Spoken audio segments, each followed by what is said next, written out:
hello everybody. Nice to see you. Nice to see you. Speaking of seeing, nice. Oh, yeah, now it's nice to see you. And Barry.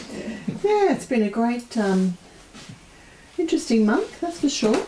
So, today we're going to talk about awakened states, when blind people gain vision during near-death experiences. The reason I'm interested in that is because I lost a lot of my sight in the 1990s for 3 years. I've had a near-death experience, as some of you heard me say, and I lost enough sight that I couldn't drive for a few years, so that was really annoying. Yeah. Don't ever let that happen, because you're so used to being so independent. Yeah. Also because I was really interested in the work of Dr. Ken Ring, and some of you heard me say that I hosted him when he was here in Brisbane in 1995. Wow, where does the time go? And he's just writing a few things for one of the near-death newsletters. The last one he wrote was Waiting to Die, which was interesting, but in a light-hearted, funny way. So I got to know Ken a little bit when he stayed with me for 3 days, and of course I got interested in his work, which was related to UFOs, NDEs and mind at large, in his book The Omega Project, which was the publication of his study of over 6,000 people who'd had near-death experiences and close encounters, which is a huge amount. Probably, I don't think that study will probably ever be done again, because to this day I haven't, although people now talk about the connections between the two subjects, I'm not seeing anyone doing any studies about it or writing about it very seriously. So as you know, since Raymond Moody coined the term near-death experience in 1975, people have been studying that in order to understand whether there actually is life after death. Because a lot of people have been, reporting those. And anyone here had a near-death experience? 1, 2, and me, 3. Yep. Okay. Yeah. So anyway, so as I was saying, so Ken Ring got very interested. That's right, in it, and he was asking the question: is this ability some kind of extrasomatic state, or only a retrospective reconstruction based on sensory cues and imaginal processes? And people were asking some of those things. Mind you, there's only been, I think, maybe 2 studies that I'm aware of people who are blind who've had near-death experiences. So when he did his study, he published the findings in his book Mind Sight, and that was what he was here in 1995 touring Australia talking about that. And we actually recorded it. He spoke at Clayfield, and I have to dig out the video and see if it's actually still all right to watch it, because I'd love to go back and see what he said then, as opposed to what people are saying now. So he co-authored this with Sharon Cooper. They did the study. It was a small study, so let me just make that clear from the beginning. And the study was to try and understand 3 things. Do blind people actually have near-death experiences? And if they do, are they different from sighted persons? And do blind people see during NDEs and OBEs? He also included that as well. And can they be corroborated with independent evidence? So, now the demographics of the people he studied, there were 46 people who were screened, 31 qualified for inclusion, and they were interviewed about their experiences, 20 females and 11 males.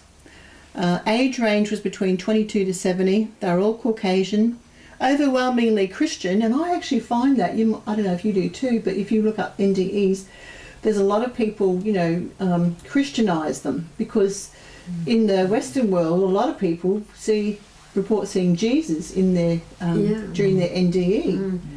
Not all of them, of course. Some actually see other people, but there's a high amount of people who report seeing Jesus.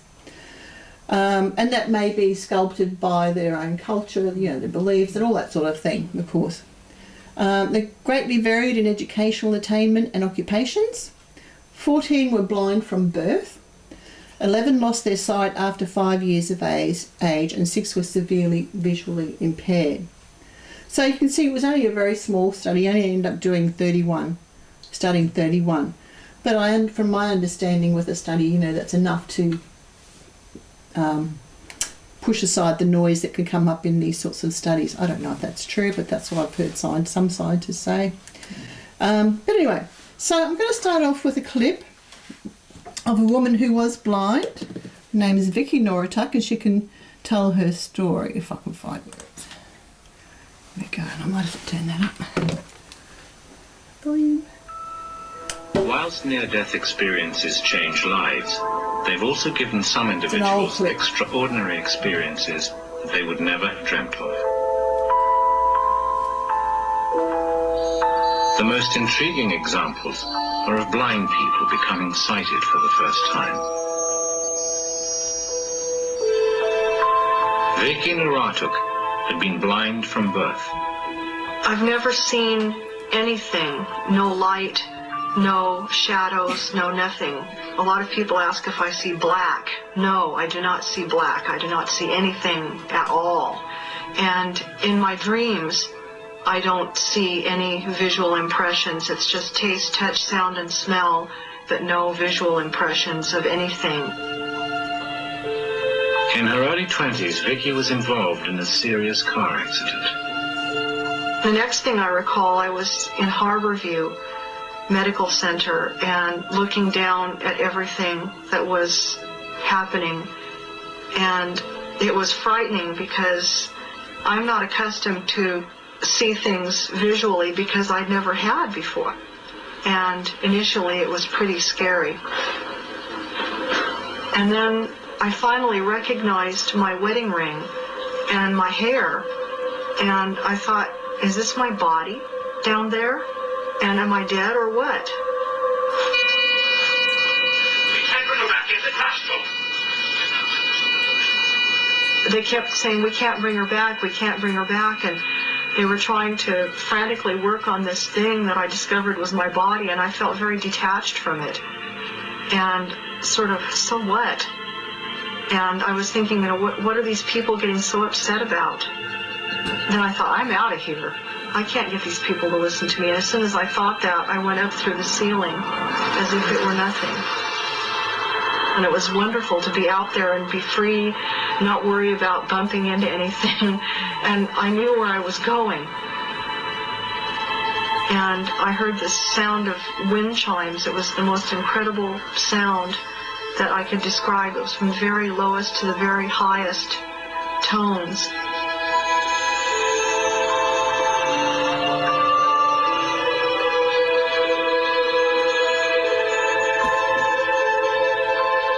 As I was approaching this area, there were trees and there were birds and quite a few people, but they were all like made out of light.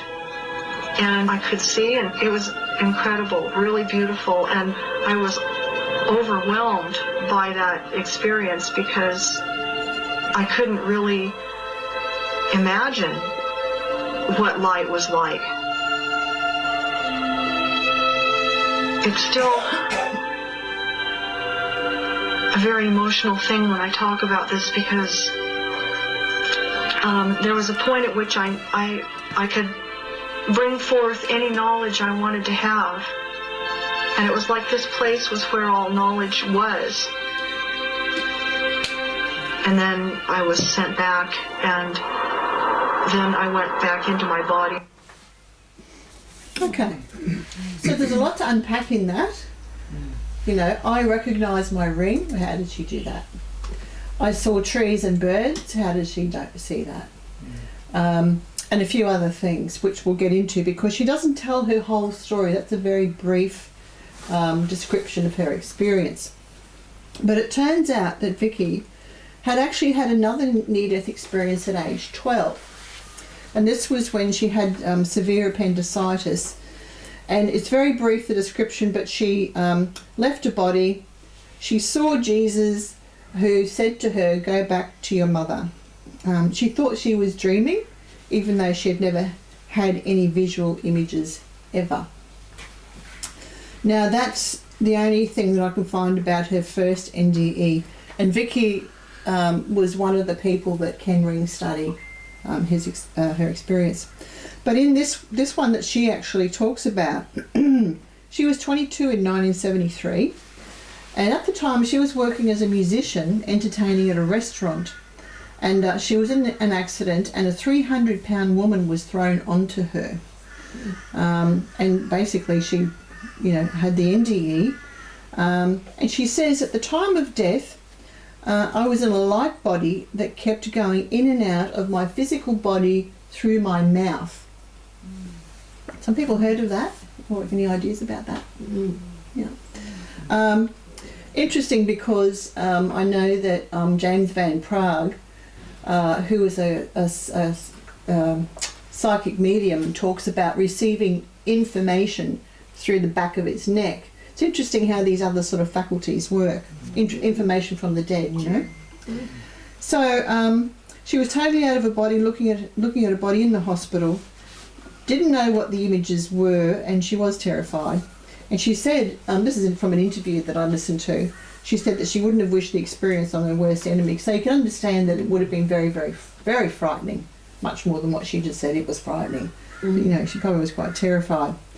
Now, she recognised her wedding ring from her first marriage, and she says she knew it was hers because somehow she transferred her tactile memory of it to a visual form. And that might be a clue of how, that might be an explanation, I guess I could say, that some people might say about how she was able to have these experiences. I'm not sure, but there's more to that. We'll get onto it. She tried to reach out to the female doctor to tell her she was all right, and her hand went straight through the woman's arm. And that's when she said, I'm out of here. And as she went up through the ceiling, she remembers thinking that's how Jesus did it when he was resurrected. Just went up through the ceiling, just out the stone wall, whatever it was. And then, as she said before, she was out of her body. Now this is where it gets a bit interesting. She says, next thing, a vehicle or something that would move her, or a tube, but definitely a mode of transportation, formed itself around her. There was no one in it with her, she was alone. But she knew there were other people ahead of her and behind her. And the conveyance went at a tremendous rate of speed, and she could see out of it. And she could see out of it. She travelled past hell, she could smell it and taste it. It was a sulphuric smell. She wanted no part of this, and as soon as she thought of that, the vehicle went even faster away from it. So she had this sensory information that was coming into her with taste and smell and seeing, but in this non-physical form, which is a big question, how that actually happens. Then she was reclining in the vehicle. She couldn't say where it went, couldn't even notice if it did any turns because it was going really fast. So fast that, it was like boom, and it just arrived at its destination. And when it did, she heard incredibly beautiful music, and we've heard, people talk about that quite a bit. And some people have even tried to replicate that music that they've heard in those during the near-death experiences. And I know there's a woman who actually put together a concert of the music that she had collected from the people who've reported NDEs, which is, you can find that on YouTube. Now she says that where she arrived was a place similar to a park shelter. Again, how did she know that? She was ejected pleasantly enough from that vehicle, whatever it was, greeted by two deceased classmates, her grandmother and her grandfather who passed away just before her birth, and Jesus. Okay, so all these people and Jesus, they're all dead. But she recognised them. And the other thing about that is the two classmates that she was at the blind school with, they died just prior to her leaving there, I think it was. And at that time, they had mental disabilities. So that must have been a school for people with all types of disabilities. But in that out-of-body state, they appeared normal. Okay? That's how she reported them anyway. Now, interestingly with Vicki's story, her grandfather had appeared to Vicki's mother at the time of Vicky's birth, or just before, and said, don't worry, because the grandfather is already dead, okay, so he appears to Vicky's mother and says, don't worry, you're going to have a little girl, she's going to be okay, because, no worry, because she was only in the womb for 22 weeks. So there's a bit of a family lineage of that sort of history in the family there. So, and Jesus told her the universal message from NDEs is love and forgiveness, and any vengeance should be left to him. Note to self. But that comes up a lot, doesn't it? That whole, you know, love and forgiveness, to the point sometimes I go, you know, all this love and lighting stuff. But it's, you know, it's up to the individual with their own experience, their own, you know, what happens for them personally. Yeah. Because not everyone has that experience. There are distressing NDEs too. Yeah. Now, at one stage, Vicki was attacked and raped, and there was an attempted strangulation. And the same voice came through and said, "Pray out loud." And those words were said to her separately and distinctly. Pray out loud. Okay. So, and she did. And she says, before Jesus sent her back, she was arguing that she didn't want to. But he said, you will return. Your work is not finished. Tell them that I am. She thought it was strange, but later read the Bible and it made sense because she'd never heard that terminology before, that phrase. Anyway, she was shown a life review in exquisite detail that she could actually see. And she was told she had to return as her work was not finished. And she came back, and then she had 6 kids, 3 of them she lost, and then she had, 3 living children. Right. Oh, that's the other thing about her friends. Debbie and Diane, who were at the school with her, at the facility, she described them, they no longer had the disabilities and they were fully functional. They were timeless, and they were the best. They appeared to her as the best of every age. And she knew who they were at all ages, which is a really strange thing. I haven't heard that from anyone else. Everyone vibrated at different speeds, so they had different brightness during her NDE. They all communicated telepathically, but they weren't allowed to touch each other. And I thought that was really interesting. When they would get close, Jesus, or this being that appeared as Jesus, would always step in and say, "No, you can't touch each other." I don't know what that's about.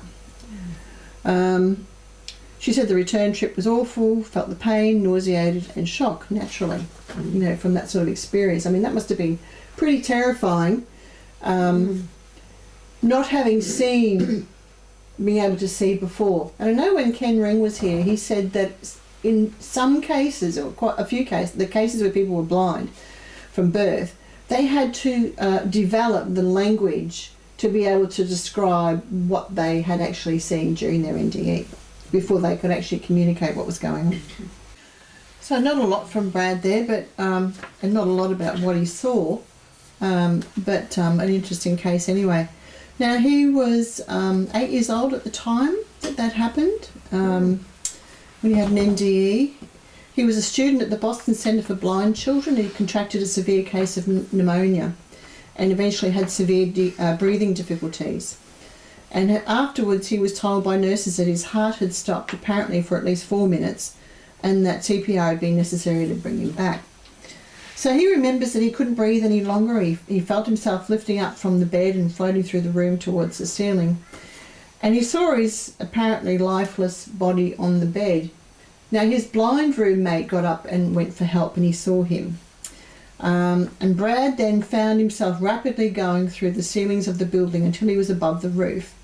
And at that point, he found that he could see clearly. He says it was about 6:37 in the morning when this happened. He noticed that the sky was cloudy and dark. There had been a snowstorm the day before, and he could now see snow everywhere except for the streets. which had been ploughed. He was able to give a very detailed description of the way the snow looked. He could see the snowbanks that the plough had created. He saw a streetcar go by. And finally he recognised a playground used by the children of his school and a particular hill he used to climb nearby. So he's seen quite a bit in this state, isn't he? He says, asked if he knew or saw these things, he said, I clearly visualised them. I could suddenly notice them and see them. I remember being able to see quite clearly. Interesting, hey? Yeah. And having these other, being able to see all that. It's but anyway. Now, after this segment of his experience, which happened very fast, he found himself in a tunnel and emerged from it to find himself in an immense field illuminated by a tremendous all-encompassing light. Everything was perfect. He could clearly see in this domain, though he commented that he was puzzled by the sensation of sight. I guess maybe at 8 years old it wasn't so frightening to him because you're still sort of discovering the world or the universe or the non-existent state, I guess, at that age. He found himself walking on a path surrounded by tall grass and also reported seeing tall trees with immense leaves. No shadows were visible. And when he was in this field, he became aware of that beautiful music, like nothing he had heard on earth.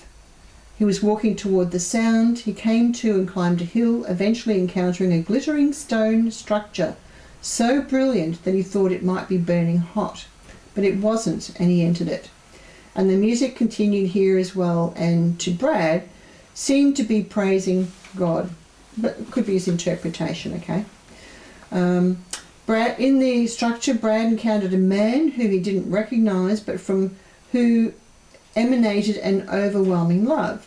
And the man, without a word, gently nudged Brad backward, initiating a reversal of his experience, ending with himself in bed gasping, and attended by 2 nurses. So, like Vicki, he'd been blind from birth, and yet he saw all these interesting things. How is that possible? Well, obviously, we don't only see through our eyes. There's a lot of things that happen. I'll probably double up on this, but we have sensors throughout on our skin and throughout our body that it's not just about our eyes. We have that data going in through those light sensors as well.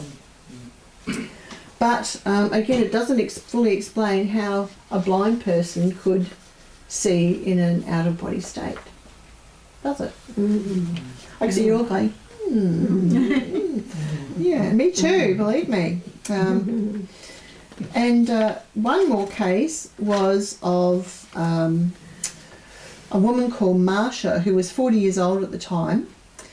She had an NDE in 1986 when she was 32 as a result of complications in her pregnancy.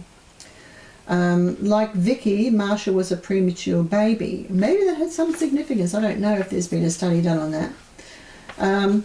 Having been born after only a 6-month pregnancy, and as a result had developed a condition of retinopathy of prematurity. Unlike Vicki, however, she has always had some limited vision. In this respect, Marcia told us, I have some vision in my left eye, not a whole lot. I don't have any reading vision, I can't read at all, but I can see like people and things, but they look very blurry. So Dr. Ring classified Marcia in the severely visually impaired category as her actual vision was extremely poor. And she uses a guide dog. Now, Marcia's case is mainly of interest in showing how the visual perception of a severely visually impaired person during an NDE is not only enhanced but can become virtually perfect.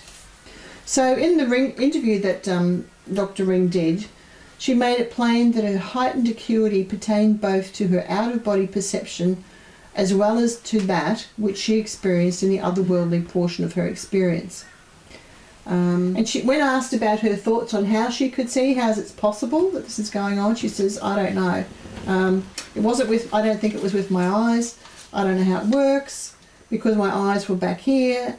And since they're not right and I could see everything right there, there had to be more special vision somehow. And that's the question about the study that Dr. Ring did. Is there some sort of special abilities that kick in when people have an NDE that returns to them some way of being able to see in that state? But why would you, just because your physical body is damaged, doesn't mean to say that your astral body is damaged.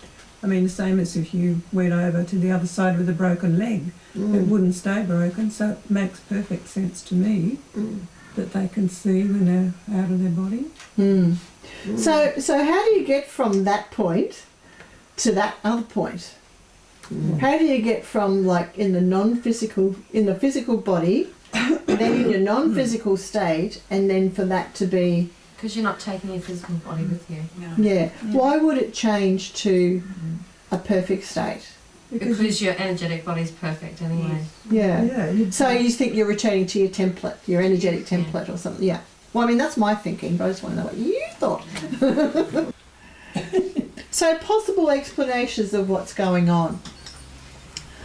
Dreams, lucid, exceptionally vivid, retrospective reconstruction, prior expectations, familiarity, sensory cues, and basically a lucky guess. I don't think so.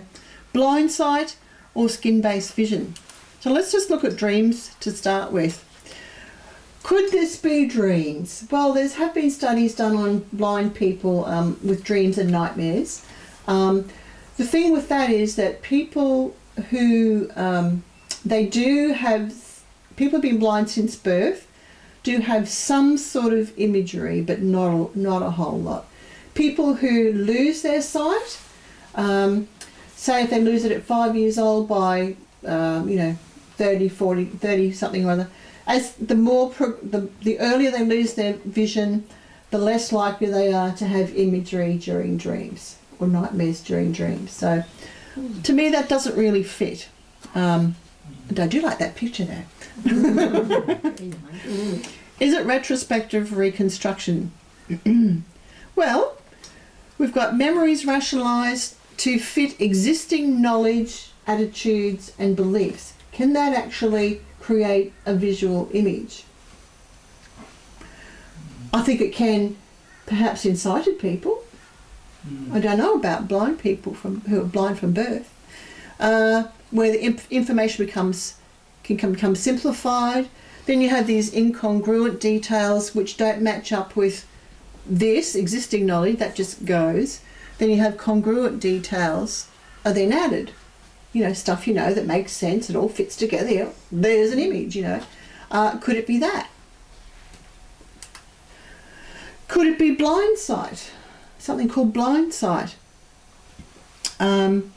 This was actually a study done by some researchers where someone only has vision on one side, one eye, okay, and the brain they would bring objects into the visual area of the side that can't see to see if the mind could recognise those things, okay, even though they can see out of this eye.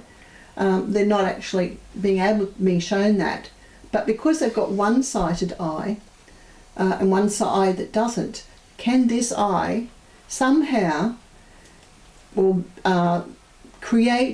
recognise something in the area where they are blind? Well, actually, apparently they can. And just slightly related to that, I can say that with my vision, when I couldn't see properly, my brain was creating as much vision as it could from the sight that I did have, from what it showed before, with memories, existing knowledge, attitudes and beliefs. My brain was filling. My brain was filling that in, so it was creating as much vision as I could. But it was still like everything was like I was looking through a dirty windscreen.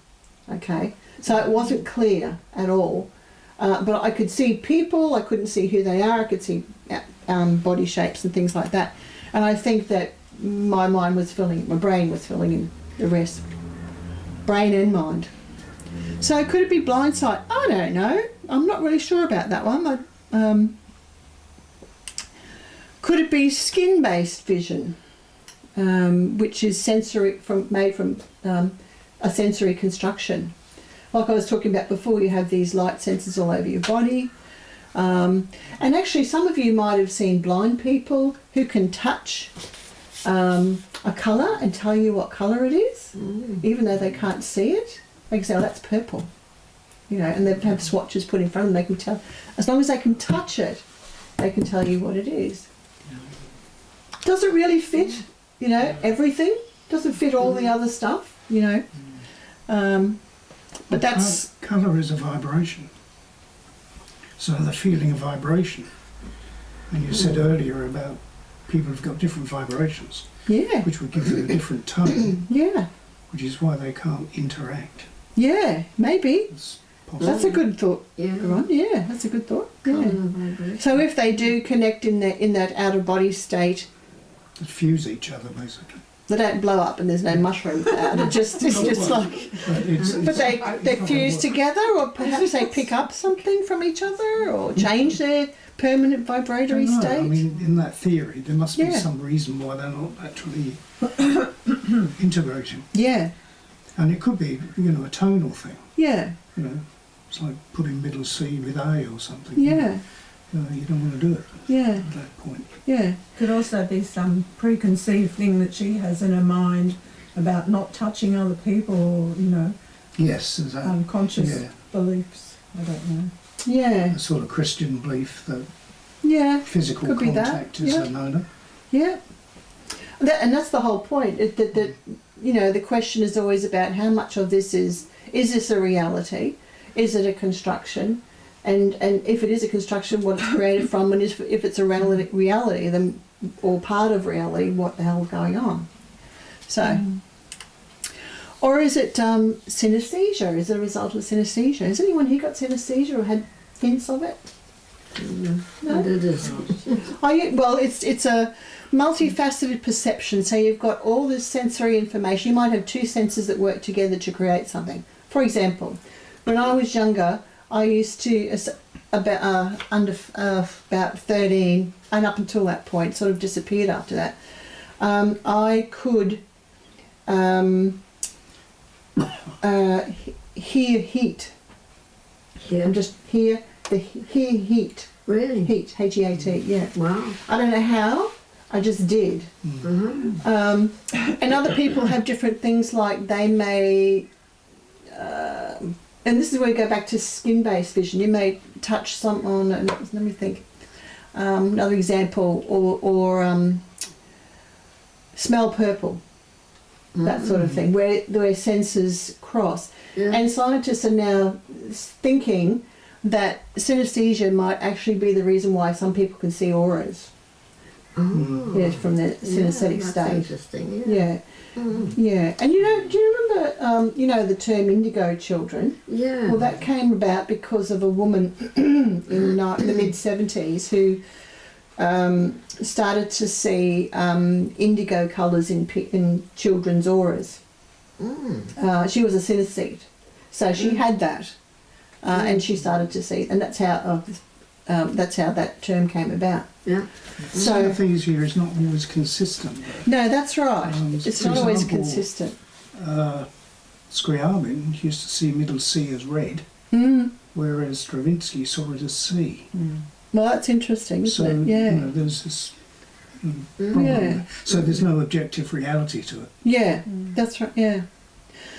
Does it explain what people see, who are blind from birth, for example, and then have a near-death experience? And could that explain how they can see something? I'm not really sure. I think the blindness itself is a physical thing. And if you come out of the body as a soul, then you've got that soul which is pure, that has been through a number of incarnations. And that in itself is going to get rid of any problem you've got physically. So that's why perhaps you can see. That is a hypothesis. Yes. That is one of many. Add it to the list.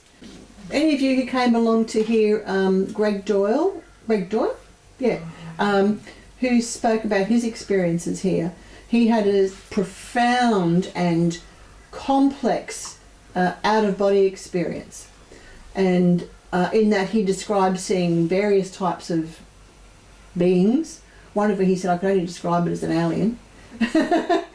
But we were at that time, I think he was more focused on telling us what he'd experienced, and no one actually asked him, including myself, how could you see that, in an out-of-body state. Now, just to add a bit of that from my own experience, I had a pretty profound out-of-body state back in 1990. And I've told some of you this, so pardon me for repeating it, but I was out the front of my home, sitting on the veranda. My little girl was only a toddler, about 3, walking around the front garden. I was watching because there'd been a lot of reports of, watching closely, been a lot of reports about children being abducted and all that sort of stuff. So I was sitting there just watching her, but it was a beautiful day like today was. I was relaxed, and I was just looking around while she's toddling here. And then the next thing, and I looked up and there's a power pole here, and on top of that is a bird. And the next thing I know, I'm up in the bird, looking down at myself, looking at, watching her. I had no sense of connection to my body. I just went, oh, that's me, that sort of, as you do. But there was a sense of, like, my vision was as clear as I'm seeing you. It was ordinary vision, what I was seeing. But my mind went, what the heck is going on? And as soon as I had that thought, boom, I was back in my body. So I guess the question for me was, how did that happen? It was spontaneous. I wasn't seeking it. And I was definitely in that bird because I could sense that I was in the bird, looking through the bird's eyes. I was using the bird's eyes, looking down at the scene. Wow. How does that happen? I don't know, but it does. But in shamanic practice, that's the sort of thing that shamans do, and they will, can use animals to see things as the animals are, racing off somewhere. And Sasquatch. And to me, that that was confirmation. I mean, I didn't get into shamanic practices till about 9 years ago now, but at that time I wasn't aware of those things until I read about shamans actually being able to consciously do those sorts of things, have those experiences. How does that happen? I don't know. Previous life, perhaps. Various interests. No, I don't think it had anything to do with that. It was a spontaneous experience. You may have been able to do it in a previous life? Oh, like that? I don't know. Yeah, I'm not really sure.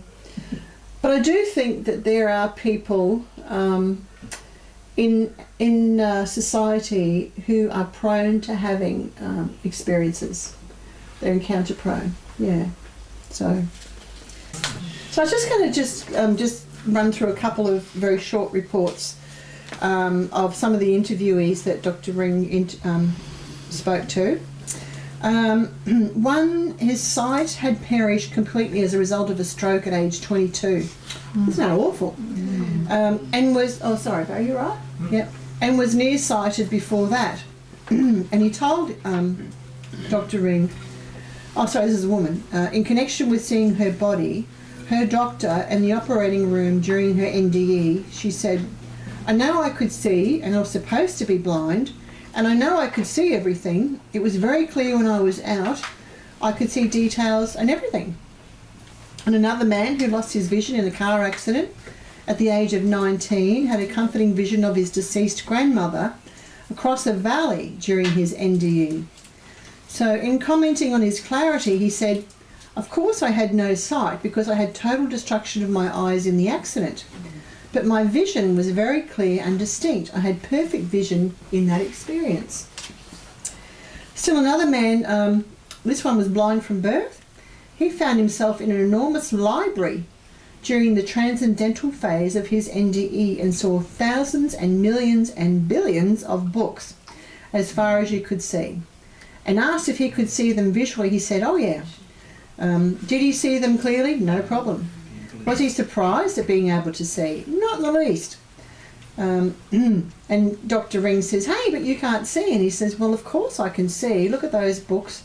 That's ample proof that I can see, from his experience.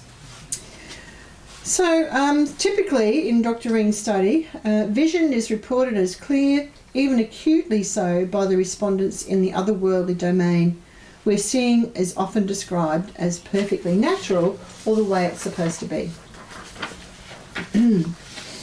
So, now this one was a man. He was 66 years old, but he lost his sight completely in 1982. He can't see anything now, including light or shadows, but he's had several out-of-body experiences since becoming totally blind. So he says that around 1992, a friend of his was going to be driving him to the wake of a mutual friend, and he says to her that morning, gee, I haven't got a good tie to wear, why don't you pick me up one? And she says, yeah, I'll get you one when I get down to a clothing store. So she picked it up, dropped it off and said, I can't stay, I've got to get home and get ready to pick you up to go to the wake. So I got dressed and put the tie on. She didn't tell me the colour of the tie or anything else. I was laying down on the couch and I could see myself coming out of my body. So this is a blind man having an out-of-body experience, okay? You got a double whammy there. I could see my tie, the tie that was on, and it had a circle on it. It was a red, and it had a grey circle, two grey circles on it, and I remember that. So the interviewers tracked down the friend some time later who corroborated his story. She couldn't remember, this was some time later, she couldn't remember the details of the colour or design of the tie, but she said yes, that's actually what happened. So it's very interesting, isn't it? I find it fascinating. What would be interesting to know is, do more women than men have out-of-body experiences? That would be, because I've met quite a lot of men that have had them. Mm-hmm. Just tell me, so that would be interesting. Yeah. What's your I haven't noticed that. That's probably a statistic that's probably up on the IAN's website, because they've got a whole fact sheet, of demographics and all sorts of things. So let's talk about eyeless vision and transcendental awareness, I guess. So what can happen when you're out of your body? Actually, we can have transcendental awareness without having a near-death experience, of course, as we've been talking about with some of you over the break and that.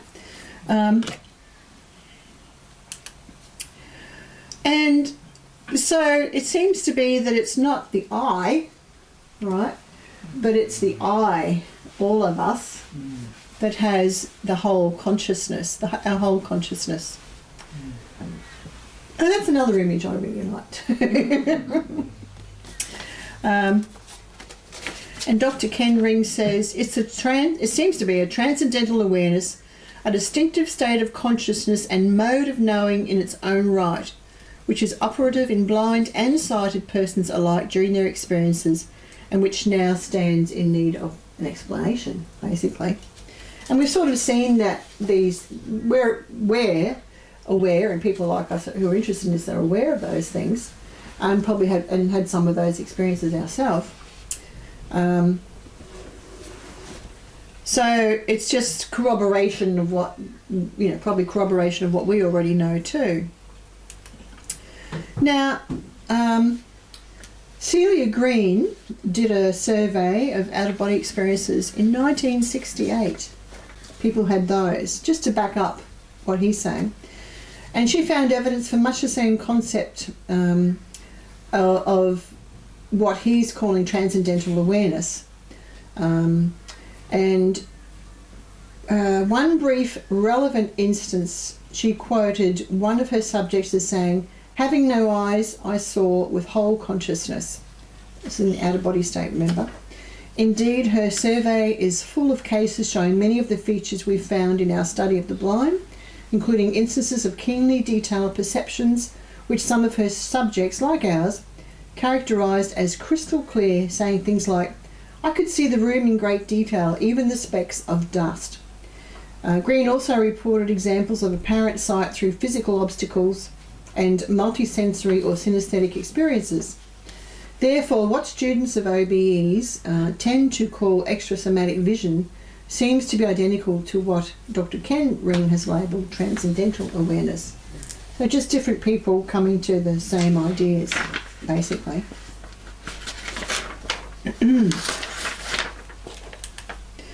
Another area that relates to it is with pre-birth memories. How do people see things in pre-birth memories if they don't have a physical body yet? Right? So, in some investigations of early childhood memories, there are reports of adults of events they appear to have witnessed prior to birth. In a popular book by David Chamberlain, written in 1988, he wrote on apparent birth-related memories, and he recounted a story that came from a 3.5-year-old boy named Jason. Riding home one night, Jason spontaneously said that he remembered being born. He told his mother that he'd heard her crying and was doing everything he could to get out. And he said that it was tight and he felt wet and he felt something around his neck and his throat. And in addition, something hurt his head and he remembered his face had been scratched up. And Jason's mother said she had never talked to him about his birth, never, but the facts were correct. The umbilical cord had been wrapped around his neck, he'd been monitored by an electrode in his scalp, and he'd been pulled out by forceps. So, and the photographs taken by the hospital show scratches on his face. Now there's a few people, and this comes up in various fields, that a few years ago, about 3 or 4 years ago, Barry and I ran a one-off close encounter group meeting at the Kenmore Library for people who had or thought they had had close encounter experiences with ETs. And there was one gentleman there who spoke about pre-birth memories, and I had told this here recently, a couple of months ago, and he was saying that he said he knew what was going on the planet. He knew the people that he saw, the people that he was supposed to, the family being born into, and he said, "I'm not going." No way, I'm not going. Of course, he did, right? So, but the way he described it was a little bit more exuberant, in that he was sort of saying, "I'm not going there. No way, no way, no." A bit like Jen with her life review. "No, I'm not looking at the screen. No, I'm not going to do the life review. Sorry." So yeah. Anyway, so there's a lot of interesting things come up that cross-pollinate in different fields of inquiry, which I find fascinating. Now, has anyone read this book by PMH Atwater? This is an excellent book. Excellent. She's such a good researcher. She's written a few books. I think quite a few actually. But this one is NDEs, the rest of the story, which is really good. And in here, she's trying to understand the question that I asked before. What are the mechanics involved in here? How does this happen between our physical realm and our non-physical realm? And I thought that was really interesting. So she talks about the pineal gland, or pineal gland, whoever you like to say, that tiny pine cone in the middle of the brain. Where are we? Here. So teeny tiny, but so involved in many different things in our body. The master of the endocrine system. It boasts the highest concentration of vitamin B12 in the body, just as curiosity. I thought you might like to know that. Mm-hmm. Its magnetic sensor reads the Earth's magnetic pulses, the solar and lunar cycles, and energy charges while acting as a valve controlling the flow of memories into consciousness.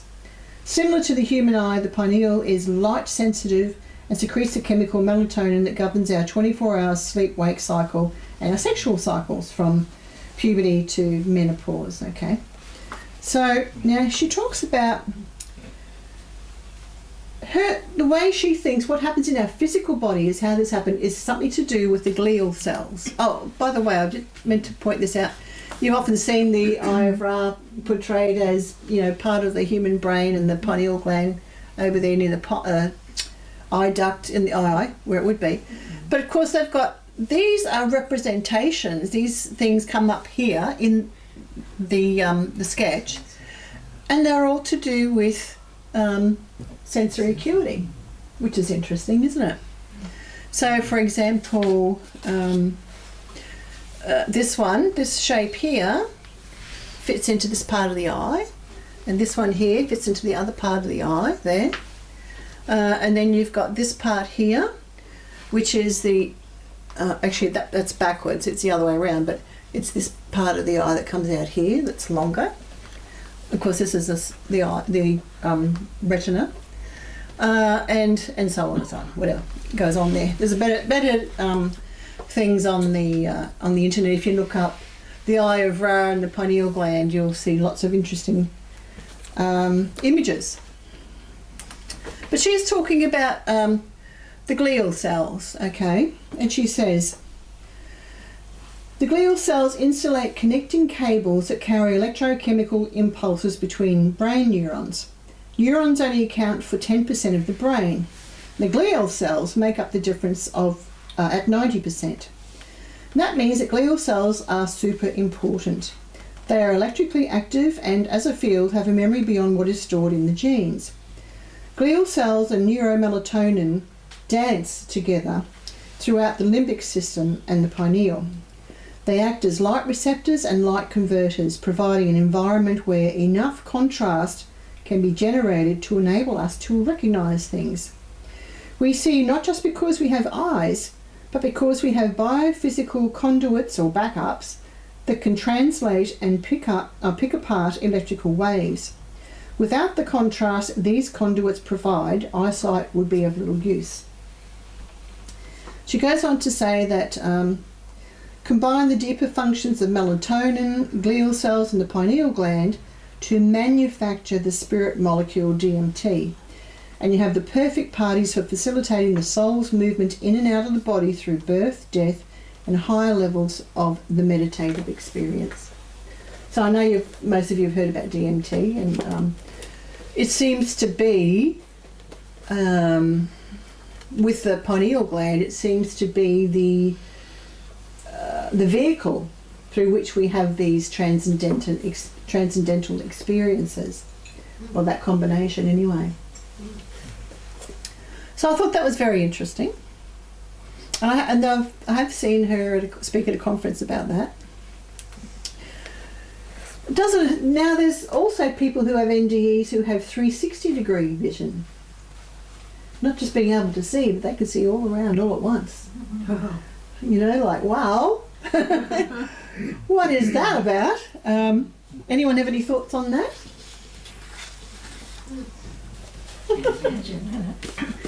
But I don't even know what that vision would look like. Really? I mean, that's just a fabrication, but I have no idea what that would look like really. Where to go? Yeah, but and it all, you know, interesting thing, it also comes up in people who report close encounters, because the I've got the set of the MUFON Investigator course, and there's one DVD in there that's called Beyond Omega, which is the Omega project by Dr. Ken Ring. And in there they talk about a gentleman who'd had close encounters who reported having 360-degree vision as well. I personally, I think that when we have extreme experiences, when we have what Dr. Rhea White would call exceptional human experiences, which are beyond the range of normal everyday experiences, that certain things come into play that don't ordinarily do, until they're triggered by those types of experiences, those encounters, or spontaneous, something is triggered that either creates or supports or is the vehicle, like we're talking about the DMT, to have those transcendental experiences. Could be that we do come close to near death. Of course, there's also fear death experiences as well, which can have the same experiences and after effects as a normal near-death experience. And then those after effects are similar to people who report close encounters, the after effects of them as well. So you know, we might be talking about something that is only relates to us, not to do with angels and heaven, or not to do with ETs, but these are faculties in us under certain circumstances which switch on, basically. That's a possibility too. And again, you know, just to back that up with what some shamanic teachings are, they talk about those things, you know, being able to travel with the mind's eye long distances to... Barry's very good at this. When we lose things in the house, he goes on a shamanic journey and he finds them. Right? So that's happened a few times now. He's so good at it. I don't even bother saying you find it. So, and a whole lot of other things too, even to the point where they can control weather patterns. So yeah, fascinating what we're just scratching the surface of what human beings are and what we're capable of.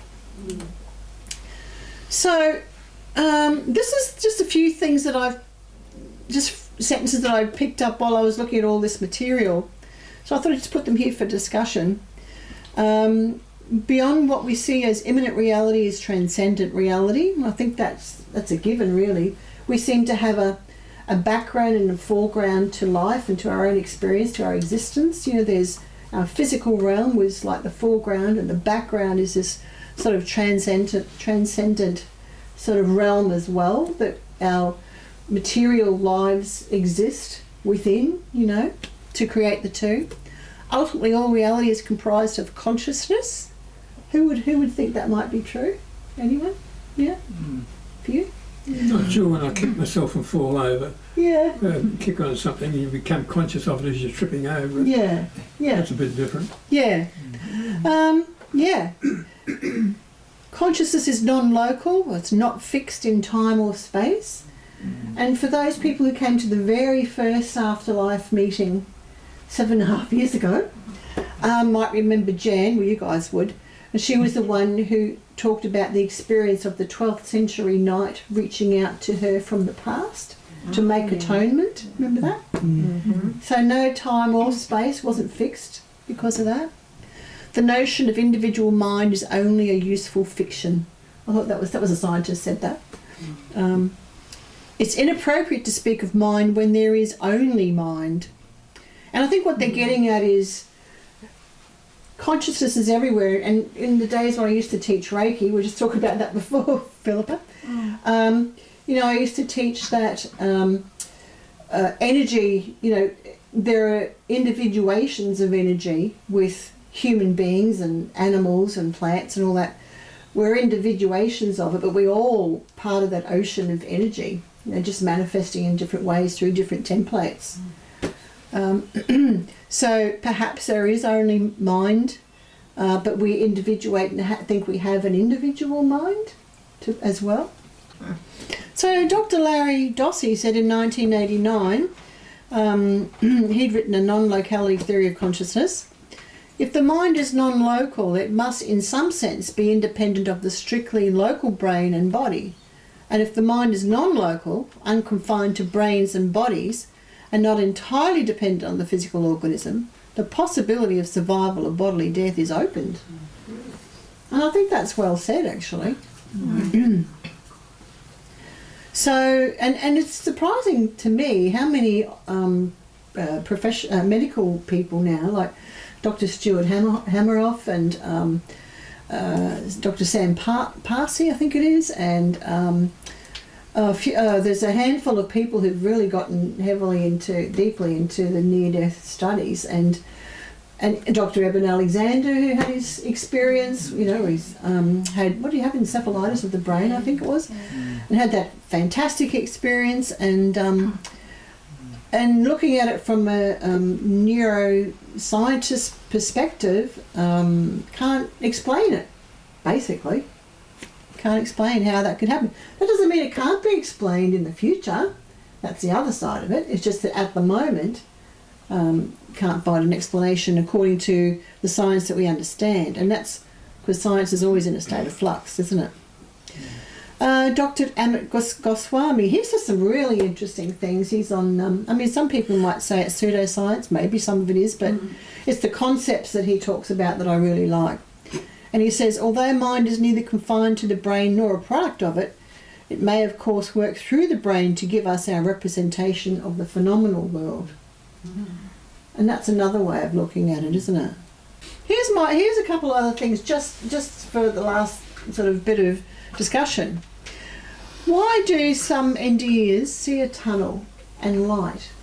Now, I've heard theories as regard to this, that they're actually, it's what they're seeing through the optic nerve, okay, while they're dying, basically. But not everyone dies, obviously. Not everyone who's having an NDE-like experience is actually coming close to death. People can have those experiences under different situations. But why do they see a tunnel? Why don't they see something else? And why can they see light? Right? What's that about? And the other thing is, I put this up here, and anyone here on my Facebook, on the Afterlife Facebook page? No. Oh yes, 2. That's two better than none. But I used to use this as my little image when I did posts. Now this is what I saw during my NDE, coming out of the wall.